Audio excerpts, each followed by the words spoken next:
Hey, ladies and gentlemen, this is Carmine Sabia for Explain America. And Kamala Harris just got some real bad news from a real unlikely source. Before we get started, please make sure you like, comment, share, and subscribe. Those little things really help us out, and they help our channel continue to grow. And guys, if you're not watching us on YouTube, it means so much to us. If you just go to that link in the lower right-hand corner, it's youtube.com/at Explain America. Go there, hit subscribe absolutely free. It really assists us. Guys, Kamala Harris. Oh, Kamala Harris. Things are not looking great for her. And I have a lot of proof of that actually with internal polling and little kind of clues that the Harris campaign has given away. All the polling you're seeing, national polling, that's real great. That includes a lot of California and New York. Swing state polling, however, not so good for her. In fact, her campaign's getting very nervous about what they're seeing. Now, these are polls that I can't release to the public, but trust me on this, it's not what you're hearing on television. Trump, I believe, is either slightly ahead or significantly ahead in these swing states. I don't want to get too much into the details here, but what I will tell you is that Don Lemon pointed out, mind you, when he appeared on MSNBC, that there is a particular voting bloc, and that is black men and black people in general, that are not so enamored with Kamala Harris, that a lot of them are leaning towards former President Donald Trump. This is not a common thing for Republicans. It's very uncommon. But they know a BS artist when they see it, just like any other human being knows a BS artist when they see it. And I'm not saying that Trump's going to win the black vote. That's insane. It's not going to change in one election to that degree. But he only needs to win enough of it to shake the entire election. Now, you couple that with the votes he's getting from the RFK supporters, I see an election victory for Trump unless things change drastically in the next couple months. Take a look at this report from a gobsmacked and stunned Don Lemon, and let me know what you think in the comments. Ask you about your trip traveling across the country, because you were traveling across the country on the way to Chicago where you were, and we'll talk about that too. You interviewed a lot of people. I did. What are some of the things or trends that surprised you about some of those conversations? Well, I don't know if it was surprising, but it was certainly eye-opening to hear so many people, even people of color and women, saying that they are going to support Donald Trump.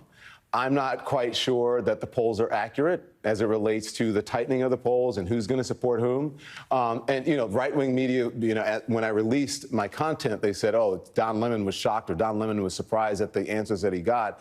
But there were a lot of black men, Jen, who said that they were supporting Donald Trump simply because he gave them a stimulus check. He gave them $1,200 back when he was president. They did not somehow remember that the current president also gave them a stimulus check, except that his name wasn't on it. So I had to remind them time after time that the check did not come from Donald Trump, that it came from a Democratic Congress, and he actually slowed it up in order to have his name on the check. So when they got the check and his name was on it, they automatically thought that it came directly from Donald Trump, which I think is good marketing. It's the same as he does for buildings around the country, especially in New York. He doesn't actually own them, but he puts his name on them, and it makes people think that he owns them, and it actually makes them think that he is richer and bigger and more benevolent than he is. Was there anything, what did they think about Harris? Did they have anything to say about her? They did have, listen, it depends on where you are. We went to a number of different battleground states in Pennsylvania, Ohio. We were in Michigan, Indiana, on our way, obviously, Illinois, on our way to Chicago. And it sort of depended on where you were. Pennsylvania, well, I shouldn't say Pennsylvania, I should say Philadelphia, was a bit more liberal, and the answers to the questions about her and him were quite different. But for the most part, in Pittsburgh or at the Jersey Shore and in Atlantic City, in Ohio especially, many people did not know who she was. Right? They weren't familiar with her. So I think she has to reintroduce herself to the public. But for him, I think that they thought that he's better for the economy. And that, again, that he gave them, that he brought money into the community, and or that he was on black people's side.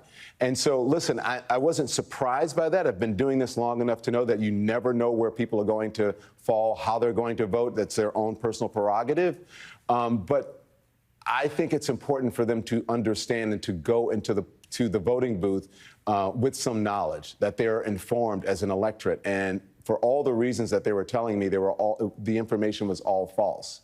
And they didn't understand the correct reasons why they might vote for him. Yeah, it's a reminder. I mean, you've called Donald Trump a racist on television. You're talking to all these people out there. You still feel that way?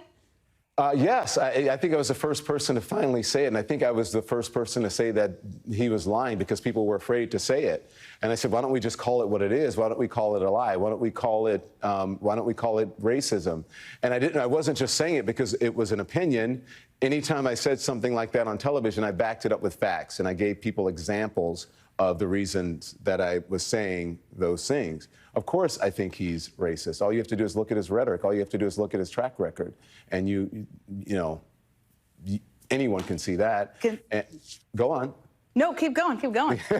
So, I mean, anyone can see that. And so I don't think that was odd or something that was bold. So I do think that he's racist. Is it surprising to me that so many African Americans are supporting him? A bit. But I also think that people tend to romanticize the past.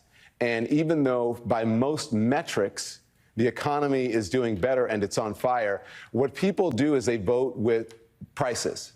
They vote with their wallets. So maybe the economy is better. Both can be true. The economy can be better, but prices are higher and people have less money and they have less resources to put towards those high prices and to feed their families. So, we talk a lot about low information voters. I like to call them low partisan information voters because many of the people I spoke to were not sitting in front of a television every single day and every single night, following every micro breaking news development about Donald Trump and about what's happening in politics. But they were quite aware of what they were doing for their families, how much or how little money they had in their pockets. And I think that they vote on that and not necessarily what they see on television. As a matter of fact, Jen, I was surprised. I asked people where they got their news from, how did they keep informed.